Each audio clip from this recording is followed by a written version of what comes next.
Farai Today, a show in pursuit of African excellence and is about Black excellence. We take you into the hearts and homes of risk takers, change agents, disruptors, and ordinary men and women doing extraordinary things and changing the world around them.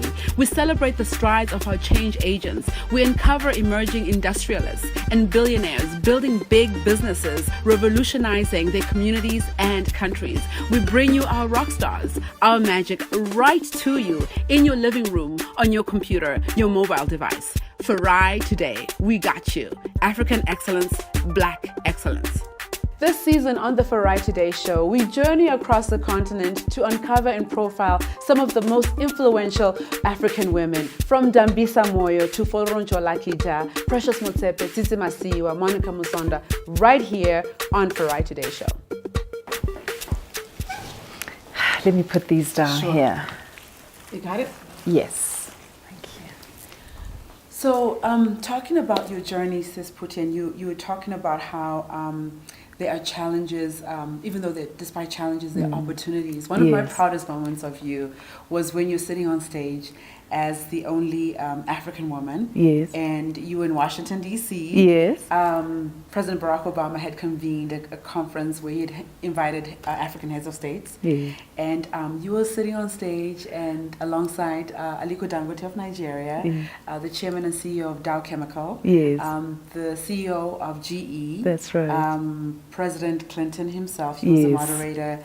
And there was someone else, I can't remember who it was. Yeah. And you articulated the case for Africa so well. I was so proud. In that moment, I was proud to be an African woman. Thank you.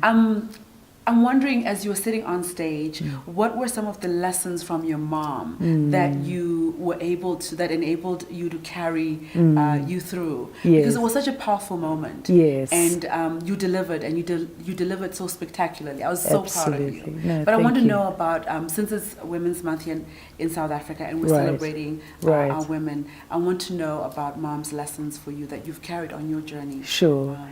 Well, I think the greatest lesson that I learned from my mother was on humility. And I think alongside with the fact that both of them taught us that in every human being is a dream, it teaches you that within all of us, there is such greatness. And so, regardless of who you are with, you know that there is just such significance. And the difference is just the timing and the confidence of that person to reveal that greatness within them. And so it helps you then when you find yourself amongst significant people like that, to not feel too overwhelmed, because you know that significance is in all of us. Yes. It's just that not all of us have the confidence to reveal it. Yes. Yeah. No, but it was a great opportunity for you to really not only sell Africa, but to sell African women. Absolutely. And I think at that moment in time, I think investors looking at Africa Yes. could have confidence in us and say, you know what, Yeah. I think there's something to the people on the continent. So I really want to Thank you. appreciate you. Thank You you, look so Farai. fabulous as well. Thank you. You've done well at Shanduka. Yes. I mean, you were able to really grow the team and grow the Yes. business. Yes. And I mean, of course, the awards are, as a result of the work Sure. that you've done. And then you stunned all of us by stepping down. We were not quite ready for that. Yeah. But what were some of the reasons behind that? Because you were on top of your game. Sure. You were almost, a tycoon, a corporate tycoon, a South African corporate tycoon. But what were some of the reasons behind you stepping from such a high note? Well, I had always wanted to have the opportunity of starting my own business.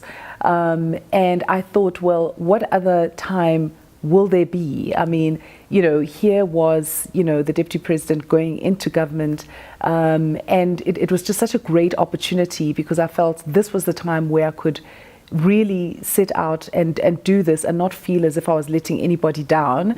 Having been there for 11 years, I felt I had done my part, and there was a new era that was beginning.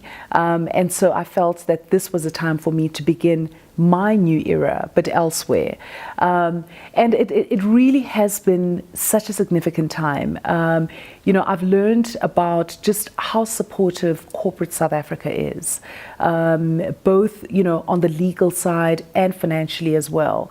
I honestly, I'm hugely grateful for the partners that we have and the support that we've had in our business. In a short space of time, we've been able to do so much, and I'm really thankful for that. But for me, it's also important to draw upon the lessons that I learned as well, and that is more on making sure that as we grow our business, that we are also putting in a seed into the communities where those opportunities don't yet exist. And so in addition to the work that I do personally, one of the things that we are busy with is on working on what Sigma will be focusing on in making sure that we are doing our part in terms of contributing towards the development of young people in our country. And so what are some of the things that Sigma is actually looking as opportunities of investments? Can you share a little bit? Yeah, sure. So when we started, we thought that we would have more of a Pan-African focus. But it was a lot easier to raise capital for South Africa, which was fine. So we've started in South Africa, and we're looking at a disciplinary of sectors. And so we are investing from, it's across the board in terms of sectors. And so we're working on a number of transactions.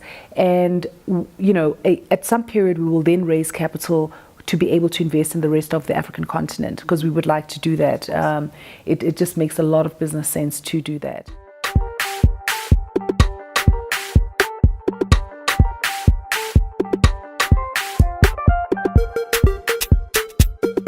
And on the second season of the Farai Today show, we ask, where are they now as we sit down with Africa's ex-presidents?